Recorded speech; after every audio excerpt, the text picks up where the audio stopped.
Order.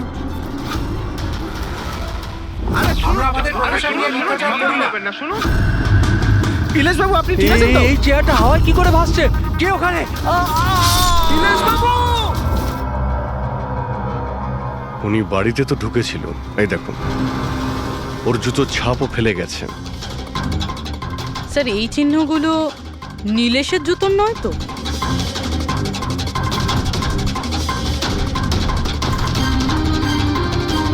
না, ওর পায়ে রক্তের তো কোনো দাগ নেই। আর এই দাগটা কোনো লোকের যার পায়ের সাইজটা বড়। বলছে তো খুন শূন্যে হয়েছে, কিন্তু দেখে তো মনে হচ্ছে না। ফ্রেডি, তুমি ওই লাইভ টেলিকাস্টের ফুটেজটা দেখাও তো ওই মার্ডারের।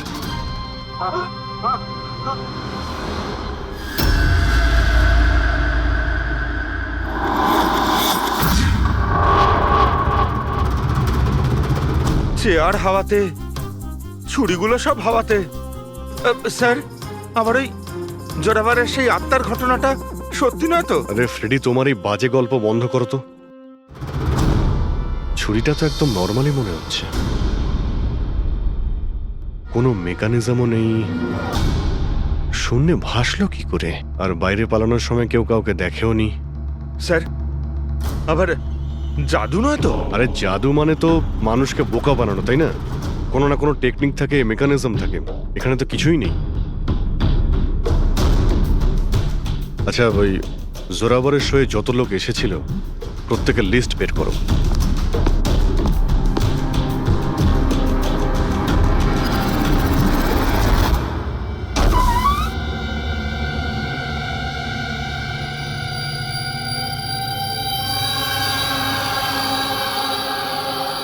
অভিজিৎ, হ্যাঁ? এই দেখো, বাড়ির ভেতরে যাওয়া আসার আরো একটা রাস্তা আছে। স্যার স্যার কিচেনে এই দুটো গ্লাস পেয়েছি, আর এইটাতে লিপস্টিকের চিহ্ন রয়েছে, এই দেখুন। কোনো মেয়েও ছিল এখানে? যদি এখানে কোনো মেয়ে থাকে তাহলে ভিডিওতে দেখা গেল না কেন? আর চেয়ারটা হাওয়ায় উড়লো কি করে? আর নীলেশ চেয়ার থেকে নামার চেষ্টা করলো না কেন? ওই টেবিলে রাখা সমস্ত ছুরিগুলো হাওয়ায় উড়ে নীলেশের গায়ে এসেই লাগলো কি করে? এর উত্তর তো ওই লিপস্টিক পরা মেয়েটাই দিতে পারবে, বা ওই লোকটা যার জুতোর ছাপ পাওয়া গেছে। রবি, এই কথাটা কনফার্ম তো যে এই জোরাবার আর মল্লিকা এই মুহূর্তে বাড়িতে থাকবে না? এমনটাও তো হতে পারে যে ফ্রেডরিক আর পঙ্কজ সার্চ করার সময়ই পেল না। স্যার 100% কনফার্ম, ব্যবস্থাই এমনভাবে করেছি আমি। স্যার এই মল্লিকাকে চিফ গেস্ট করে কলেজ ফাংশনে ডেকে নিয়েছি, ও সেখানে বিকেল 5টার আগে ফ্রি হবে না। তাহলে তো ভালোই। আর এই জোরাবার? স্যার আমাদের ডিপার্টমেন্টের কিছু স্পেশাল অফিসারদের সাথে এই জোরাবারের মিটিং ফিক্সড করিয়ে দিয়েছি 5 স্টার হোটেলে। ও এখন ওখানে বসে নকল পেপার সাইন করছে পৃথিবীর 15টা দেশে ম্যাজিক শো দেখাবে বলে। চলো, ভালোই হলো। ও আন্দাজি করতে পারবে না যে কি হচ্ছে, আর ততক্ষণ আমরা আমাদের কাজ করে বেরিয়ে যাব। কিন্তু স্যার একটা ব্যাপার বুঝতে পারলাম না, আমরা ওদের ঘরের তল্লাশি ওরা ঘরে থাকাকালীনও তো করতে পারতাম, এদের ঘর থেকে বাইরে বেরোবার পর কেন? আরে দুজনেই জাদুকর, তাই জাদু তো এদের বাঁ হাতের খেলা। হ্যাঁ, চোখের সামনে থেকে ওরা কখন প্রমাণটা এদিক ওদিক করে দেবে কিছুই বুঝতে পারবো না।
এই হচ্ছে সেই পাপি।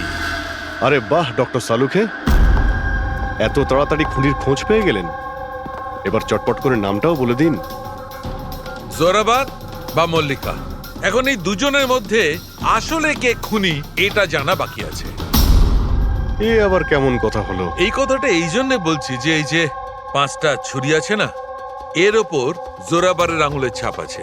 আর এই যে কাপড়টা, এর ওপর যে জুতোর ছাপটা আছে সেটাও জোরাবারের জুতোর ছাপ। স্যার তাহলে তো পরিষ্কার বোঝাই যাচ্ছে খুন ওই করেছে। ব্যাপারটা এত পরিষ্কার নয়, কারণ এই যে ওয়াইনের গ্লাসটা না, এর উপর যে লিপস্টিকটা আছে, এই লিপস্টিক মল্লিকার। আর এই যে সমস্ত জিনিসগুলো তোমরা নিয়ে এসেছো মল্লিকার বাড়ি থেকে, এর ডিএনএ আমি এই লিপস্টিকের সঙ্গে ম্যাচ করে দেখেছি, ম্যাচ হয়ে যাচ্ছে। তার মানে এই সমস্ত জিনিস আর লিপস্টিক মল্লিকারই। কিন্তু মল্লিকা তো টিভি শোতে বলছিল ও নীলেশকে চেনেই না। আমি তো ইলেশকে ঠিক মতো চিনিও না। তাহলে শোয়ের আগেও বাড়িতে কি করছিল?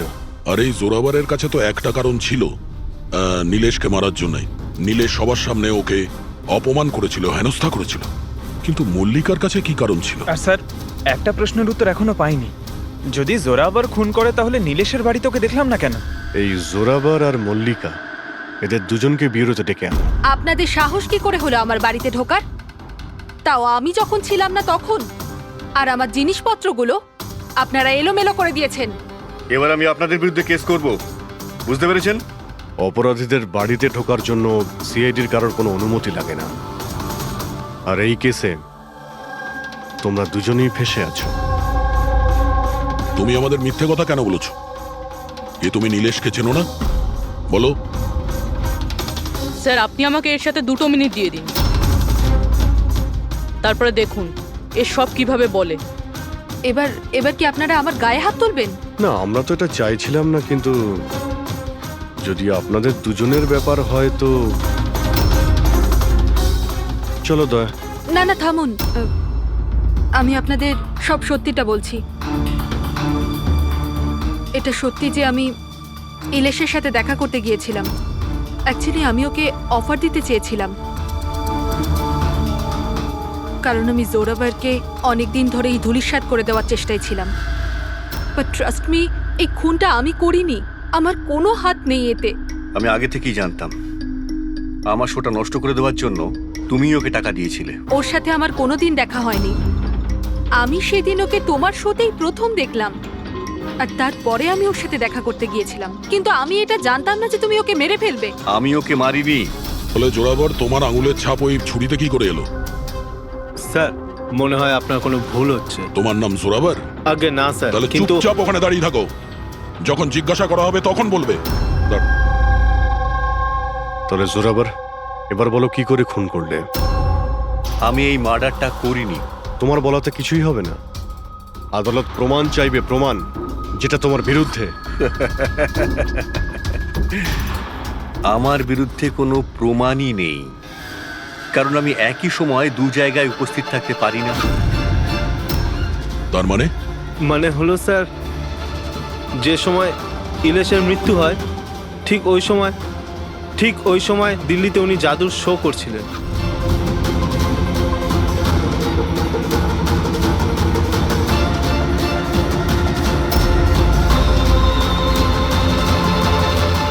আমি মানছি যে আমি অনেক বড় জাদুকর, কিন্তু এত বড় জাদুকরও নই যে একই সময় 2 জায়গায় উপস্থিত থাকতে পারি। যদি আপনারা এই ভিডিও দেখে বিশ্বাস না করেন তাহলে দিল্লির ওই অর্গানাইজারকে ফোন করেও দেখতে পারেন। শোনো, ওনাদের নাম্বারটা দাও তো। হ্যাঁ স্যার। আমি কি যেতে পারি? যেতে পারো, আর আপনিও। Thank you sir.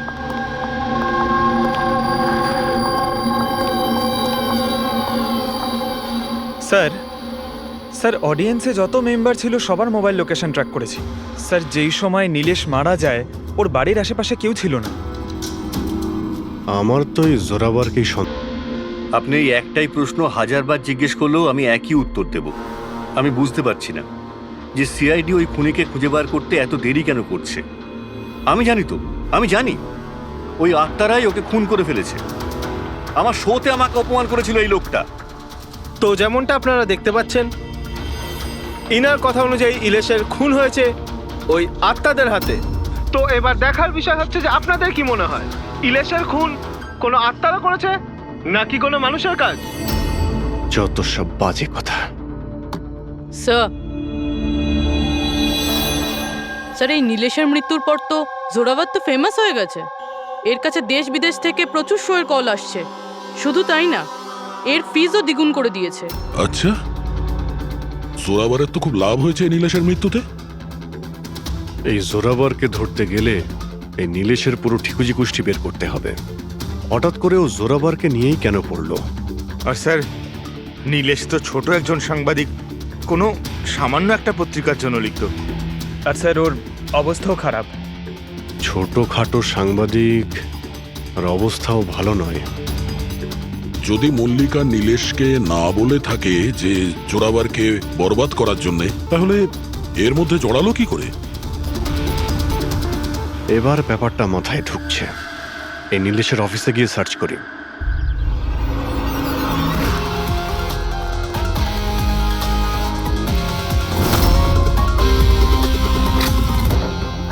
আসুন সাহেব।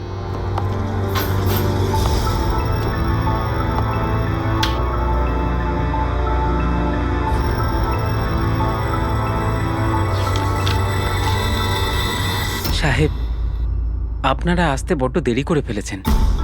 গত কয়েক মাস ধরে খবরের কাগজ লসে চলছিল, তাই গত মাস থেকে বন্ধ করে দেওয়া হয়েছে। এই নীলেশের ব্যাপারে কিছু বলো। কেমন রিপোর্টার ছিল? খুবই খারাপ লোক ছিল সাহেব। খবর লুকানোর জন্য টাকা নিত সাহেব। আর সাহেব, খুবই বেইমান লোক ছিল সাহেব। স্যার হ্যাঁ পঙ্কজ, এই দেখুন স্যার, নীলেশ জাদুকরের মেকআপে, আর এখানে সাউথ ইন্ডিয়ানে কিছু লেখা আছে। ও, মালয়ালাম। অদ্ভুত ব্যাপার, ম্যাজিক শো এর ইনফরমেশন মালয়ালামে বলা আছে। এই রিপোর্টার থেকে এরকম জাদুকর কবে আর কিভাবে হলো? আচ্ছা, এদিকে শোনো। হ্যাঁ সাহেব। এটা কি? কি এটা? আমি তো কিছু বুঝছি না। আরে তোমার বস জাদুকর হয়ে ঘুরছে আর তুমি বলছো তুমি কিছুই জানো না এই ব্যাপারে। এই জাদুকর কবে হলো? আমাদের সাহেব আর জাদুকর? সাহেব কিছু বুঝতে পারছি না। আচ্ছা ঠিক আছে, তুমি যাও।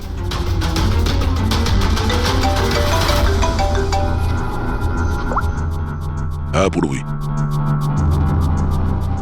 আচ্ছা, হ্যাঁ ওকে, ঠিক আছে। ওর মোবাইলটা ট্র্যাক করতে থাকো, ঠিক আছে? ইয়া, জোরাবারের অ্যাসিস্ট্যান্ট রোশন 3 বার গেছিল নীলেশের সঙ্গে দেখা করতে। আর ম্যাজিক শো এর আগের দিন রাতেও ওর সঙ্গে কথা হয়েছিল ওই নীলেশের। রোশন?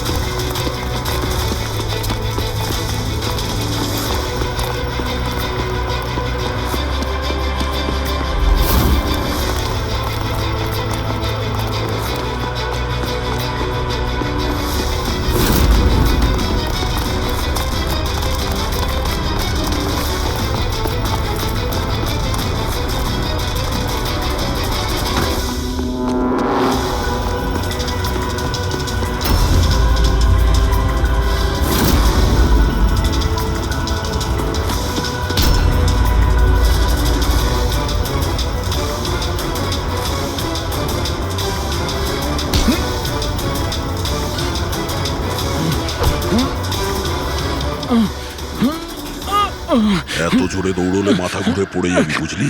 হ্যাঁ, ছেড়ে দাও আমাকে। ও বুঝলি, যেতে দাও আমাকে। যেতেও দেবো ছেড়েও দেবো। আগে এটা বল, নীলেশের সাথে তোর কি ডিলিং চলছিল? আমার ডিলিং? হ্যাঁ, ডিলিং। ওর সঙ্গে 2 বার কেন দেখা করেছিলি? ইলেশ? আমি কোনো ইলেশকে চিনি না। এই নাটকটা করিস না, বুঝলি? তোর পুরো লিস্ট আছে আমার কাছে। তুই কোথায় কখন দেখা করেছিলি, তোর মোবাইল ফোনের রেকর্ড সব। তুই এটা বল যে এই নীলেশ ভুয়ো জাদুকর সেজে কেন ঘুরছিল? নকল মালিয়ালি জাদু? কিন্তু উনি তো আমাকে বলেছিলেন যে উনি কেরালার অনেক বড় বিখ্যাত জাদুকর। উনি আমাকে মিথ্যে কথা বলেছিলেন কি? সেটা আমরা দেখে নিচ্ছি। তুই শুধু এটা বল যে তুই নীলেশের সঙ্গে কখন আর কেন দেখা করেছিলি। উনি আমাকে একটা প্রস্তাব দেন। উনি বলেছিলেন যদি আমি ওনাকে সাহায্য করি আর আমি যদি জোরাবরকে বরবাদ করতে ওনার সাহায্য করি তো উনি আমাকে জোরাবরের থেকে বেশি 5 গুণ বেশি স্যালারি দেবে আর 6 মাসের মধ্যে আমার নিজের ম্যাজিক শো শুরু করে দেবে বলেছিলেন। উনি প্রমিস করেছিলেন যে উনি আমাকে জোরাবরের মতো আমাকে বিখ্যাত ম্যাজিশিয়ান বানাবেন। নীলেশের সঙ্গে কোথায় দেখা করেছিলি? ওনার বাড়িতে মিটিং হয়েছিল স্যার 3 সপ্তাহ আগে স্যার। আর ওখানেই আমি জোরাবরের জাদুর সমস্ত রহস্য ওনাকে বলে দিই স্যার। তোকে একটা কথা বলবো, তোর এই গ্রেট জাদুকর যে আছে চামচকে বেঁকিয়ে কি করে দেয়, এটাতেও কি আত্মারা আকাশ থেকে সাহায্য করে?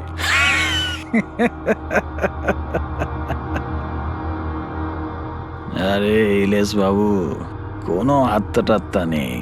আরে এই দুনিয়াকে বোকা বানায় জোরাবার, সব থেকে বড় বিখ্যাত জাদুকর। চামচের মধ্যে একটা রবার থাকে আর রাবারকে একটু অ্যাডজাস্ট করে আর চামচ বেঁকে যায়।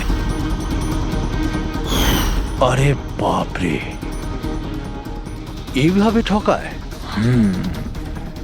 আর ওই যে মেয়েটাকে হাওয়ায় ওড়ায়, ওই জাদুটা কি করে করে? স্যার, বাঁহাতের খেলা আপনিও করতে পারবেন। কি করে?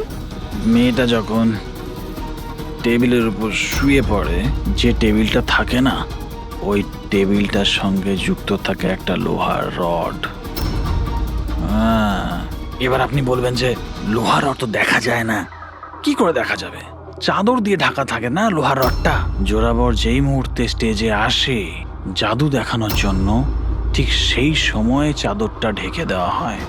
জোরাবর এই লোহার রডটাকে লুকিয়ে ধরে রাখে যাতে দেখা না যায়। এদিকে দুটো কাঠের চেয়ার সরালো আর দর্শকদের মনে হয় মেয়েটা কি করে হাওয়াতে ভেসে আছে। সবই বোকা বানানোর কৌশল স্যার। তার মানে এর মধ্যে ম্যাজিক বলে কিছু নেই? তার মানে কাজটা শুধু হাত সাফাই।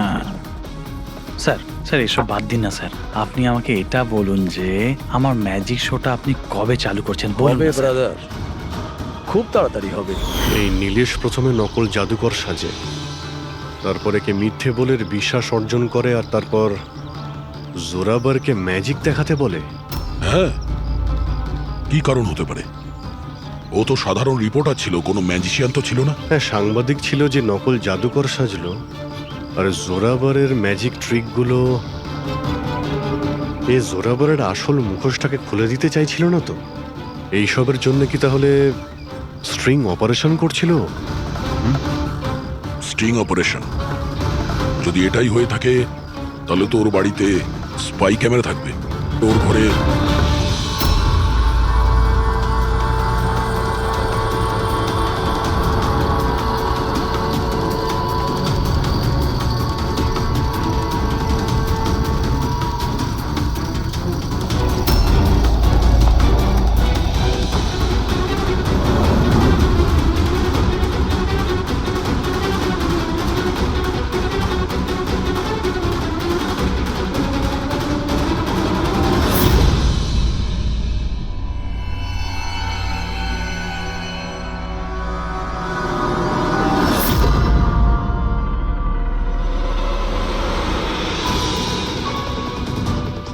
স্যার, একটা এখানেও আছে। ও, তার মানে এখানে স্টিং অপারেশন হচ্ছিল। হতে পারে নীলেশ এই জোরাবারের এই স্টিং অপারেশন করে কোনো নিউজ চ্যানেলে এই ফুটেজ বিক্রি করার পরিকল্পনা করেছিল। ও হয়তো ভেবেছিল যে ওর ক্যারিয়ারের গাড়ি আবার রাস্তায় ছুটবে। স্যার, যদি ওর কাছে সত্যি এতগুলো ফুটেজ ছিল, তাহলে ওই ফুটেজগুলো কোনো নিউজ চ্যানেলে বেচলো না কেন? এই ফুটেজের মাধ্যমেই ও জোরাবারকে ব্ল্যাকমেল করছিল, তাই জোরাবার পথের কাঁটা সরিয়ে দিয়েছে। কিন্তু স্যার আমরা ঘুরে ফিরে আবার একই জায়গায় চলে এলাম। যখন জোরাবার দিল্লিতে ছিল তখন ওর হাতের চিহ্ন ছুরিতে কিভাবে? এটা তো ডক্টর সালুকেই বলতে পারবেন। আপনারা আবার আমাকে ডেকে পাঠালেন? হ্যাঁ, সময় নষ্ট করছেন আপনারা আমার। আমার বিরুদ্ধে কি সত্যি কোনো উপযুক্ত প্রমাণ আছে আপনাদের কাছে? হ্যাঁ, মদ খাও?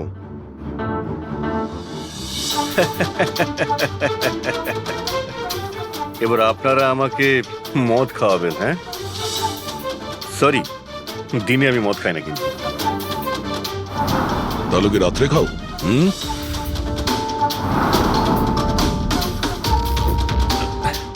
খাই একটু, ওই ডিনারের পরে এই লার্জ 2-1 পেগ মদ খাই আর কি। কিন্তু ব্যাপারটা কি? হ্যাঁ, ব্যাপারটা কি? ব্যাপারটা জানতে চান তো? এই যে ছুরি পাওয়া গেছে না ক্রাইম স্পটে, এতে তোমার আঙুলের ছাপ, আর ওতে শুকনো ঘামের মধ্যে আমি অনেক বেশি মাত্রায় মদের, অ্যালকোহলের ট্রেসেস পেয়েছি। অল্প স্বল্প নয়, অনেক বেশি মাত্রায়, বুঝেছো? মদ পেয়েছেন, শরবত পেয়েছেন, নাকি পালং পনির পেয়েছেন সে আমি কি জানি। খুন হবার সময় আমি দিল্লিতে ছিলাম, আর কতবার বলবো এই কথা? ফালতু কথা বন্ধ কর, বুঝলি? না হলে সিআইডির বেশি সময় লাগবে না তোকে শায়েস্তা করার জন্য। এটুকু প্রমাণ যথেষ্ট তোকে জেলে পাঠানোর জন্য। কিন্তু আমরা সত্যিটা জানতে চাই বলে তোর সঙ্গে কথা বলছি। যা জিজ্ঞেস করা হচ্ছে তারই উত্তর দিবি, ব্যাস। ঠিক আছে, জিজ্ঞেস করুন, কি জিজ্ঞেস করবার আছে। হতে পারে কেউ তোমাকে ফাঁসানোর জন্য তোমার আঙুলের ছাপ ছুরিতে নিয়ে নিয়েছে যখন তুমি নেশায় বুঝছিলে। আমাকে কে ফাঁসাবে? দেখুন, বিশ্বাস করুন, এই খুনটা আত্মারাই করেছে। চুপ! বাজে কথা বন্ধ। তোমার ম্যাজিকের রহস্য তোমার অ্যাসিস্ট্যান্ট রশন আমাদের বলে দিয়েছে। এখন যেটাই বলবে শুধু সত্যি বলবে। এটা বলো যে শেষবারে এরকম মদ কবে খেয়েছিলে যে তোমার কোনো হুঁশই ছিল না যে তোমার আশেপাশে কি হচ্ছে? বললাম তো, আমি ডিনারের পরে কখনো কখনো 1-2 পেগ খাই, কিন্তু এতটাও খাই না যে একেবারে জ্ঞান হারিয়ে ফেলবো। আচ্ছা, এক মিনিট। যেদিন আমার ম্যাজিকের শো ছিল ঠিক তার 2 দিন আগে আমরা সবাই হোটেল প্যাম্পুসে একটা পার্টি দিয়েছিলাম। সেদিন হোটেলে আমি একটু বেশি খেয়ে ফেলেছিলাম আর ঘুমিয়েও পড়েছিলাম। যখন ঘুম থেকে উঠলাম তখন হোটেলের কামরাতেই ছিলাম, আর হোটেলের লোকরাই আমাকে ডেকে তোলে, বললো যে চেক আউট টাইম হয়ে গেছে, 12টা বেজে গেছে। ওই হোটেলের ফুটেজ চেক করতে হবে। স্যার ওটা হোটেল না, পায়রার ঘর। জোরাভারের ফ্লোরে সিসিটিভি ক্যামেরা বন্ধ, রুমের ভেতরে একটাও আঙুলের ছাপ নেই স্যার। আর ওই স্টাফগুলো জানেই না ওই সময় মাস্টারকে ইউজ করা হয়েছিল কিনা। মানে হোটেল থেকে কিছুই জানা যায়নি, ডেড এন্ড। একটা কথা তো পরিষ্কার স্যার, নীলেশের খুন কোনো জাদুকরের কাজ, কারণ ওই উড়ন্ত চেয়ার আর ছুরিগুলো জাদুরই অংশ। এই কেসে তো 3 জন জাদুকর রয়েছে, জোরাবার, মল্লিকা আর রোশন। 1 মিনিট অভিজিৎ, আরো একজন ম্যাজিশিয়ান তো আছেই কেসে, তাকে খেয়ালই করিনি আমরা। জোরাবারের দ্বিতীয় অ্যাসিস্ট্যান্ট রুশালি। পুরবি একটা কাজ করো, এই রুশালির মোবাইল ফোন ট্র্যাক করো, জানার চেষ্টা করো যে মার্ডারের আগে এবং তারপরে ওর লোকেশনটা কোথায় ছিল। ওকে স্যার, এই ব্রুশালির ব্যাপারে তো ভুলেই গেছিলাম। স্যার এই দেখুন, রুশালি মার্ডারের টাইমে নিজের কলেজে গেছিল, সেখান থেকে বাড়ি, আর তারপর জুহুর একটা কফি শপে, আর সেখান থেকে জোরাবারের ম্যাজিক শোতে।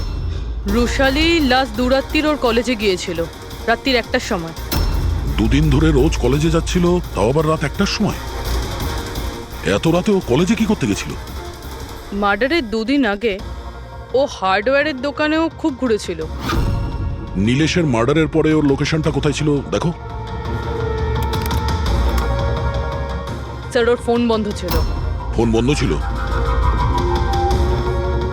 এই রুশালি একটু গন্ডগোলের, কলেজে গিয়ে দেখি। এত রাত্রেও কলেজে গেছিল কেন? স্যার, আমার ভুল হয়ে গেছে, আমাকে ক্ষমা করে দিন। ভুল? এটাকে ভুল বলছো তুমি? হ্যাঁ, এত রাতে তুমি একটা মেয়েকে কলেজের ভেতর আসতে দিয়েছিলে কেন? স্যার, ওই ম্যাডাম হাত খরচের জন্য কিছু টাকা দিত আমায়, ল্যাবের ভেতরে গিয়ে কাজ করার জন্য। ঘুষ নিচ্ছিলে? কখনো ভাবুনি যে এক্সট্রা টাকা কেন দিচ্ছে? পড়াশুনো তো দিনের বেলাতে হয়, রাতের বেলা ল্যাবে কি করছিল? আমি ওইটাই জিজ্ঞেস করেছিলাম স্যার। উনি বললেন যে একটা বিশেষ এক্সপেরিমেন্ট করছেন, একটা এক্সট্রা প্রজেক্ট যেটা উনি কলেজ থেকে পেয়েছেন। স্যার আসুন, এ হলো মনোজ, ওই ল্যাবের অ্যাসিস্ট্যান্ট, যেখানে রুশালি এক্সপেরিমেন্ট করছিল। মনোজ, এই রুশালি এখানে কি এক্সপেরিমেন্ট করছিল? স্যার, ও একটা ভীষণ বড় ইলেকট্রোম্যাগনেট আবিষ্কারের খোঁজ করছিল।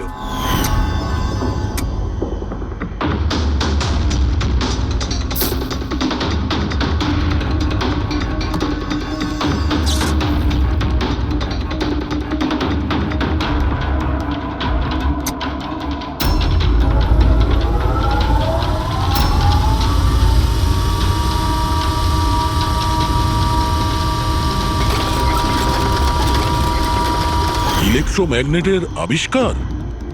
তুমি ওকে বাধা দাওনি এসব করতে? না স্যার, যদি কোনো স্টুডেন্ট পড়াশোনা ছাড়া অন্য কিছু করতে চায়, তাও আবার কলেজ টাইমের পরে, তাহলে আমরা তাদের উদ্বুদ্ধ করি। হ্যাঁ, তবে আমি এটা জানতাম না যে ও রাতের অন্ধকারে লুকিয়ে লুকিয়ে এই সব কিছু করছে। তার মানে হলো ভাই, রুশালির ইলেকট্রোম্যাগনেট প্রজেক্ট সাকসেসফুল হয়েছিল, সেই জন্য নীলেশের চেয়ার আর ছুরি শূন্যে ভাসছিল। স্যার, মিস্টার প্রভাকর, জাদুর এক্সপার্ট। Hello sir. আচ্ছা মিস্টার প্রভাকর, বড় বড় জাদুকর তাদের রহস্যটাকে সবসময় লুকিয়ে রাখেন, আর আপনি তো একজন জাদুর এক্সপার্ট, তো সেই রহস্যের ব্যাপারে আপনি তো অবশ্যই জানেন। আচ্ছা স্যার, নীলেশের মৃত্যু দেখে কি ধারণায় পৌঁছেছেন আপনি? কিভাবে হয়েছে ওর মৃত্যু? আমি ইলেশের মৃত্যুর সিন বারবার রিপ্লে করে দেখেছি। আমার মনে হয় ওর মৃত্যুর পেছনে ম্যাগনেট, ইলেকট্রিক কারেন্ট বা তারের কিছু কমপ্লেক্স জারি জুড়ি আছে। আপনি তো জোরাবরের জাদুর অনেক সই নিশ্চয়ই দেখেছেন। আপনার কি মনে হয় যে ম্যাগনেট আর কারেন্ট, তারের কারসাজি, এই সমস্ত জাদু কি জোরাবর কখনো দেখিয়েছে? না স্যার, এগুলো ঠিক জোরাবারের স্পেশালিটির মধ্যে পড়ে না। আচ্ছা স্যার, আপনি একটু ভালোভাবে এক্সপ্লেন করতে পারবেন যে নীলেশের মৃত্যু হয়েছে এই ইলেকট্রোম্যাগনেটের দ্বারা? সরি স্যার, এইগুলো ঠিকভাবে বলতে পারা আমার পক্ষে সম্ভব হবে না।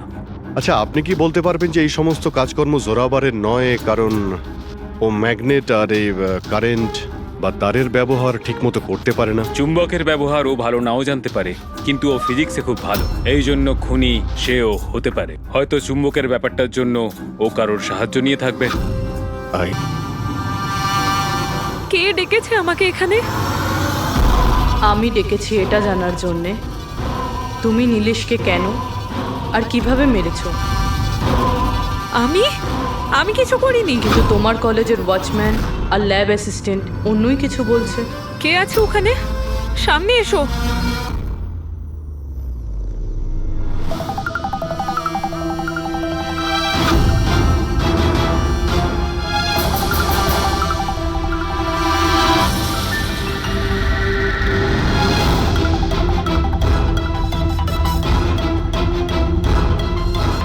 আমার কাছে এসো। এসো। কে তুমি? তোমার হাত দাও।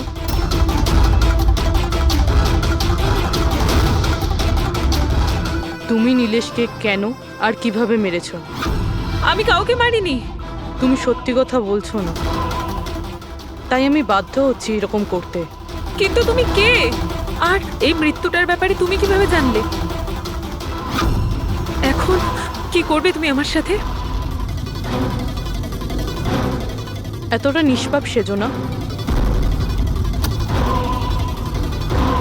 এই জাদুটা তুমি অনেকবার করেছো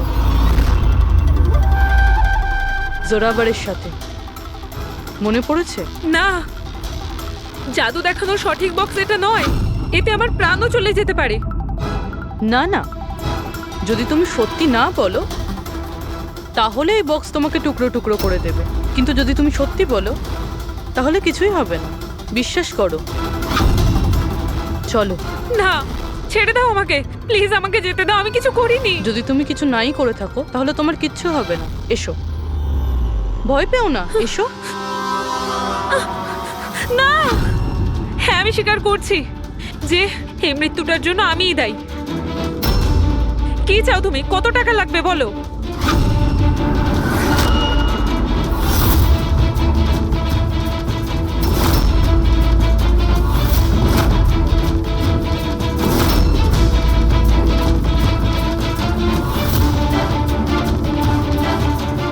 সিআইডি? থ্যাংক ইউ মল্লিকা দেবী। এই বক্সটা বানিয়ে কেসটা সলভ করতে আপনি আমাদের সাহায্য করেছেন। এবার আপনি কি আমাদের বলবেন যে আপনি নীলেশকে কেন খুন করেছেন? আসলে ও বলেছিল আমায়। কার কথাতে করেছো?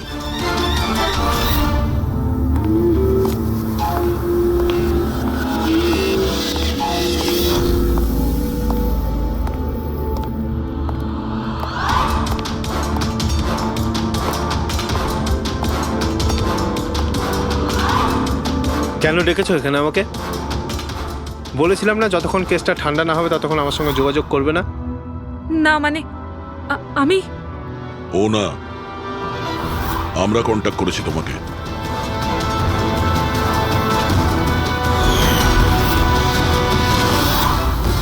তাহলে এবার তুমি বলে ফেলো নীলেশকে কেন খুন করেছো? ইলেশের কাছে ওই বোকা রোশনের সমস্ত স্ট্রিং অপারেশনের ভিডিও ফুটেজ ছিল, আর ইলেশ আমার কাছে ওই ফুটেজের জন্য 25 লক্ষ টাকা চাইছিল। ও ব্ল্যাকমেল করছিল, এই জন্য ওকে প্রাণে মেরে ফেললে? আমি ইলেশকে 25 লক্ষ টাকা না, 2.5 কোটি টাকা দিয়েছিলাম, কারণ আমার মাথায় একটা বুদ্ধি ছিল।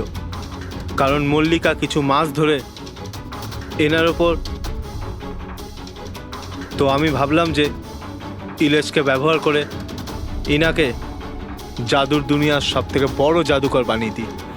বৈশালীর এক্সপেরিমেন্টগুলো ব্যবহার করে আমি ইলেশকে মারার প্ল্যান করেছিলাম। কি হয়েছে বলো? তুমি আমাকে এত আর্জেন্টলি এখানে আসতে বললে কেন? বৈশালী, আমি তোমার কাছে সাহায্য চাই ইলেশকে রাস্তা থেকে সরানোর জন্য। এটা এটা তুমি কি বলছো? তুমি আমাকে একজনকে মেরে ফেলতে বলছো? আমি তোমাকে প্রাণ নিতে বলিনি, আমি শুধু একটা হেল্প নিতে চাইছি। একটু ব্যবস্থা করে দাও তোমার এক্সপেরিমেন্টকে ব্যবহার করে, আর এটার জন্য তোমাকে যত বলবে তত টাকা দেবো। ইলেশ সব কিছু জানতো যে লাইভ শো চলাকালীন ওনার চেয়ার হাওয়াতে উড়বে ইলেকট্রিক চৌম্বকের মাধ্যমে, কিন্তু ও এটা জানতো না যে ওর খুন হয়ে যাবে। আমিও জানতাম না যে তুমি লুকিয়ে আমার আঙুলের ছাপ নিয়ে ওই ছুরিগুলোতে লাগিয়ে দেবে আর আমাকে ফাঁসিয়ে দেবে। ফাঁসিয়ে দেবে? আরে আমি তো তোমাকে দেশ বিদেশে জনপ্রিয় করে দিয়েছি, বিখ্যাত করে দিয়েছি। 10 লক্ষ টাকাও তো ছিল না তোমার কাছে, আজ 10 কোটি আছে। কার জন্য? আমার জন্য। তাতে তোমার কি লাভ হলো? আফসোস এটাই, ওই টাকাগুলো এখন তোমার কোনো প্রয়োজনে লাগবে না। নীলেশকে খুন করার অপরাধে আদালত তোমাকে কঠিন শাস্তি দেবে, সারা জীবন জেলের মধ্যেই পচবে তুমি। নিয়ে যাও এদের।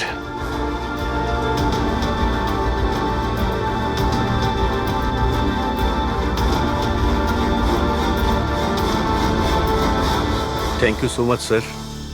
যদি আপনারা না থাকতেন তাহলে সবাই এই কথাই ভাবতো যে ওর খুনটা আমিই করেছি। কোনো ব্যাপার না, কিন্তু আপনি এই আত্মার মিথ্যে গল্প বানিয়ে প্লিজ লোকদের ঠকাবেন না। সরি স্যার, ভুল হয়ে গেছে আর আমি নিজের ভুলটা বুঝতেও পেরেছি। এবার আমি আমার ফ্যানেদের কাছেও ক্ষমা চেয়ে নেব। খন good.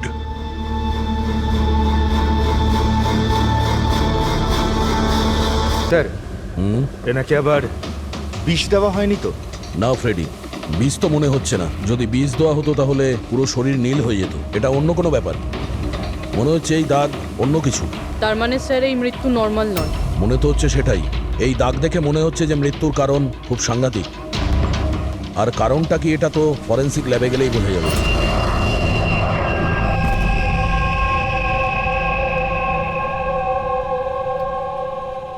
Sir, it's a emergency, we need you right now.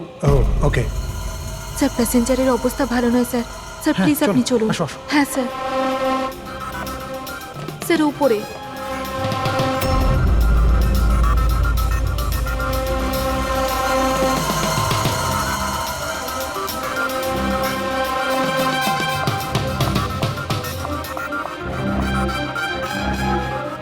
Excuse me, কিছু সমস্যা হয়েছে? না স্যার, সব ঠিক আছে স্যার। I see. আমি সিআইডি অফিসার। যদি কোনো প্রবলেম থাকে তাহলে বলুন, আই ক্যান হেল্প ইউ।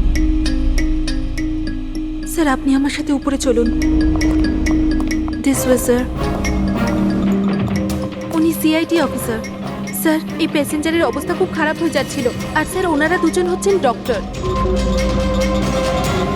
কি হয়েছে কি না? স্যার ইনি মারা গেছেন। কি? হ্যাঁ হ্যাঁ স্যার, কি করে? খুব অদ্ভুতভাবে এনার মৃত্যু হয়েছে স্যার। এই দেখুন, আমরা কিছুতেই বুঝতে পারছি না যে এটা কোনো জিনিসের রিয়াকশন না অন্য কিছু। এই লোকটা কি এখানে বিজনেস ক্লাসে একাই যাচ্ছিলেন? না স্যার, উনি তো ইকোনমিক ক্লাসেই ট্রাভেল করছিলেন, কিন্তু বিজনেস ক্লাস খালি ছিল আর ওনার অবস্থাও খুব খারাপ। যাতে অন্যরা প্যানিক না করে তাই ওনাকে এখানে ট্রান্সফার করা হয়েছে। I C. স্যার এটা কি? স্যার এই কাগজের টুকরোটা ওনার কাছে পাওয়া গেছে। যদি পাইলট প্লেনটাকে নামানোর চেষ্টা করে তো আবার এইরকমই হাল হবে। এই লোকটার খুন হয়েছে আর খুনি প্লেনের মধ্যেই রয়েছে। স্যার মৃত লোকটার নাম রাজেশ আর এই ছোট প্লেনটার পাইলট ছিল। ওই প্লেনটার ব্যাপারে কিছু জানা গেল যার থেকে ওই লোকটা পড়েছিল? হ্যাঁ স্যার, সমুদ্রতে এই প্লেনটার ধ্বংসাবশেষ পাওয়া গেছে, আর কোনো লাশ পাওয়া যায়নি। লাশ পাওয়া যায়নি মানে প্লেন খালি ছিল? স্যার তাহলে পাইলটকে প্লেন থেকে ফেললো কি? না পঙ্কজ, প্লেন খালি ছিল না। নিশ্চয়ই প্লেনের মধ্যে অন্য কেউ ছিল যে এই পাইলট রাজেশকে ধাক্কা মেরে প্লেন থেকে ফেলে দিয়েছে, আর প্লেন ক্র্যাশ হওয়ার আগেই ও নিজেই জলে ঝাঁপ দিয়েছে। যখন আপনারা এই পাইলটকে টাকা দিয়েছিলেন, মানে আমি বলছিলাম যে রাজেশ যে পাইলট ছিল এর ব্যবহার কেমন ছিল? ওর বডি ল্যাঙ্গুয়েজ, ওর কথা বলা কোনো রকম গন্ডগোল লেগেছিল? অদ্ভুত। না স্যার, আমি তো ওর সঙ্গে দেখা করলাম, ওকে টাকা দিলাম আর রিয়াকে প্রপোজ করার জন্য মেসেজটা দিলাম, ব্যাস। কিন্তু তখন তো ও একদম ঠিকই ছিল। স্যার স্যার এবার কি আমরা যেতে পারি? না, যতক্ষণ আপনাদের রিপোর্ট না আসবে আপনারা যেতে পারবেন না। এক মিনিট। Yes doctor. দয়ারা ঠিকই বলছে, কিছুই হয়নি, এদের ছেড়ে দাও। আর ওই ওই পাইলট, ওই রাজেশ ভাই, ওর রিপোর্টে অনেক কিছু পাওয়া গেছে। হ্যাঁ ঠিক আছে, এখন আপনারা যেতে পারেন। তবে হ্যাঁ, যদি প্রয়োজন হয় আবার ডাকবো। ঠিক আছে স্যার। কি আছে ডক্টরের রিপোর্টে? কি করে মরেছে লোকটা? ধর, ওর মৃত্যুটা একটা খুব বিপজ্জনক নার্ভ এজেন্টের কারণে হয়েছে। হ্যাঁ পুরবি, এটা খুবই বিপজ্জনক টক্সিক কেমিক্যাল, যে কোনো মানুষের নার্ভাস সিস্টেমটাকে ড্যামেজ করে দেয়। এত বিপজ্জনক কেমিক্যাল ডক্টর সালুকে এটা দিয়েছিল কিভাবে? ফ্রেডি, যে কোনো ভাবে দেওয়া যেতে পারে, খাবার সঙ্গে, জলের সঙ্গে, ইঞ্জেকশনের মধ্যে দিয়ে। কেউ কাউকে এরকম বিভৎস মৃত্যু কেন দেবে? এমন কি শত্রুতা ছিল? ও হ্যাঁ, এই যে পেন ড্রাইভ, এই পেন ড্রাইভ থেকে নিশ্চয়ই কিছু পাওয়া যাবে। এটাকে কম্পিউটারে কানেক্ট করে দেখো। আমি এই পেন ড্রাইভটা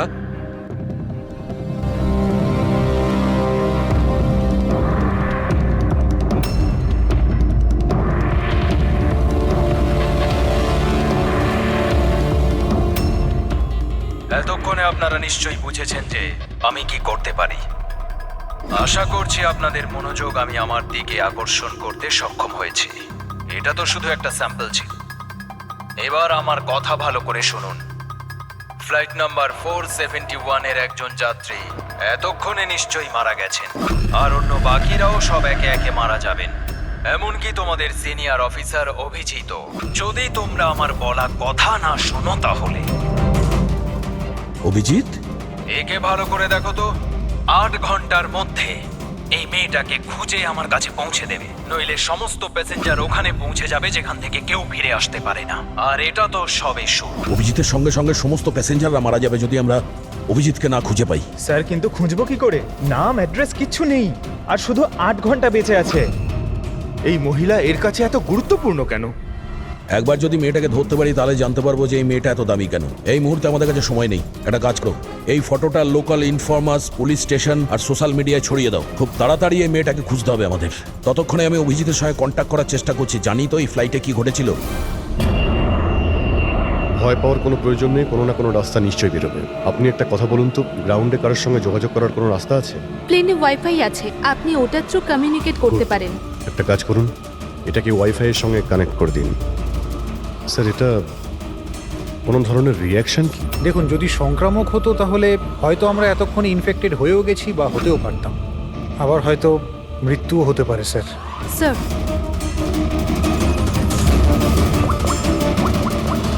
দয়া, ভাই একটা প্রবলেম হয়েছে। যে প্লেনে আমি যাচ্ছিলাম সেখানে একটা মার্ডার হয়েছে আর খুনি প্লেনের মধ্যেই আছে। একটা কাজ করো, সমস্ত প্যাসেঞ্জারদের ডিটেলসটা বের করো, দেখো কারোর কোনো ক্রিমিনাল রেকর্ড নেই তো। Flight number 471। মুরবি, ফ্লাইট 471-এ যত প্যাসেঞ্জার আছে আর ক্রু মেম্বার্স আছে ওদের সবার পুরো ডিটেলস বার করো। সবাই এমন করবেন যেন কিছুই হয়নি, একদম নর্মাল বিহেভ করবেন, ওকে?